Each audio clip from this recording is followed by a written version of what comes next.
తన తండ్రి దావీదులా కాకుండా సొలొమోను శాంతిలో పాలించాడు. యుద్ధము లేకుండా రాజ్యం వికసించింది.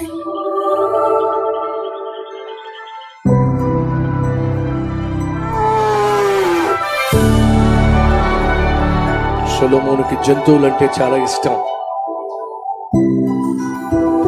కాబట్టి జంతువులను తెప్పించుకునేవాడు.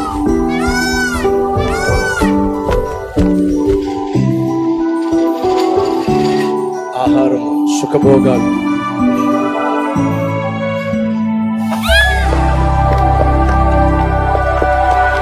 ఐగుప్తు నుంచి తెచ్చుకున్న గుర్రాలు,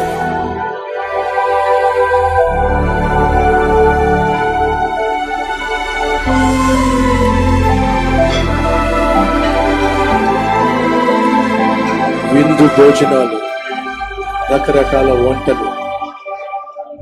సొలొమోను యొక్క నౌకాదళం తర్షీష్ నుండి ఎజియోన్ గేబర్కు అద్భుతంగా ప్రయాణించింది.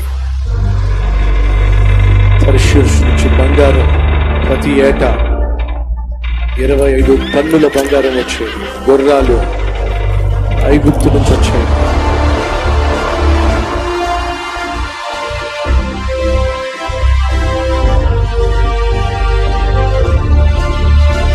పక్షులు, జంతువులు, గుర్రాలు. ఈ సమస్త సంపద సొలొమోను ధనాగారంలోకి ప్రవహించింది. రాజుని ప్రభావం, శక్తి మరియు జ్ఞానాన్ని తెలియజేసింది.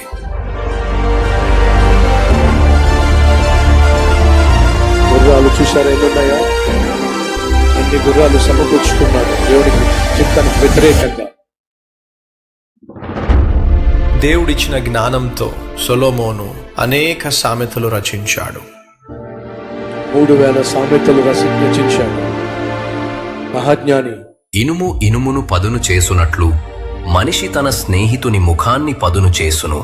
వెండికి మోస తగినది, బంగారునకు కొలిమి తగినది. హృదయ పరిశోధకుడు యెహోవాయే. సొలొమోను పంచుకున్న జ్ఞానాన్ని వినడానికి ప్రతి జాతి నుండి ప్రజలు వచ్చారు. జ్ఞానంతో కూడిన సొలొమోను మాటలు వెలుగు ప్రవాహంలా ప్రవహించాయి. దేవుని జ్ఞానంతో పుట్టిన సామెతలు.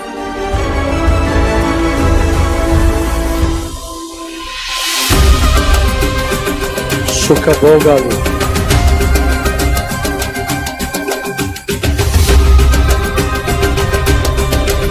నాట్యాలు, డాన్సులు, విందులు, చిందులు,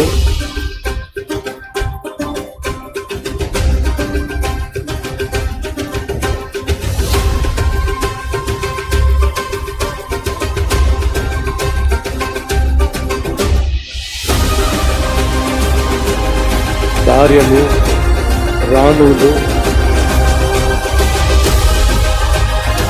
ఒక్కరు కాదు, ఇద్దరు కాదు, 1000 మంది. వీళ్ళందరూ కూడా తన భార్యలే.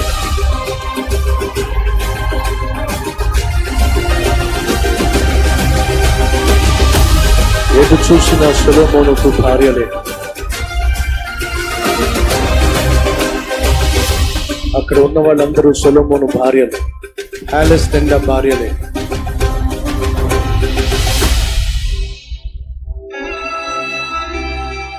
దూరదేశాల రాజులారా, మహారాజైన సొలొమోను వైభవ గృహానికి స్వాగతం. ఇతర దేశాల రాజులు బహుమతులతో వచ్చారు.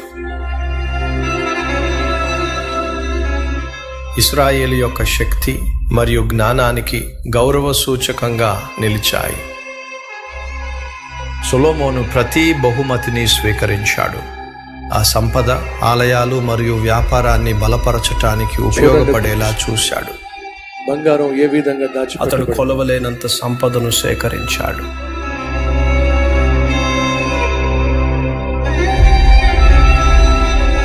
ఖజానా అంతా బంగారంతో నిండిపోయింది.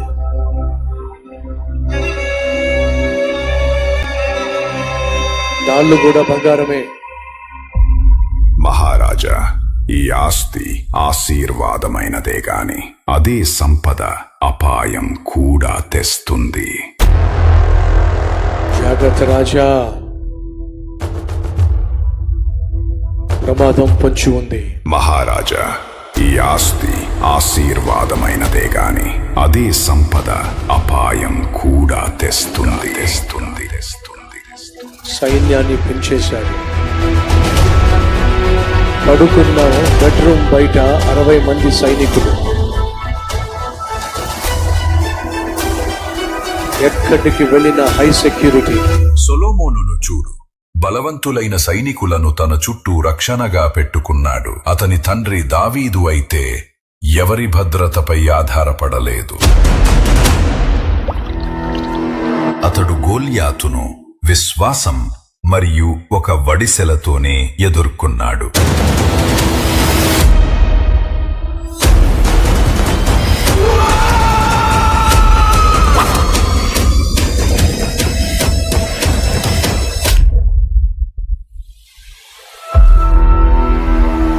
దావీదు విజయం, విశ్వాసం.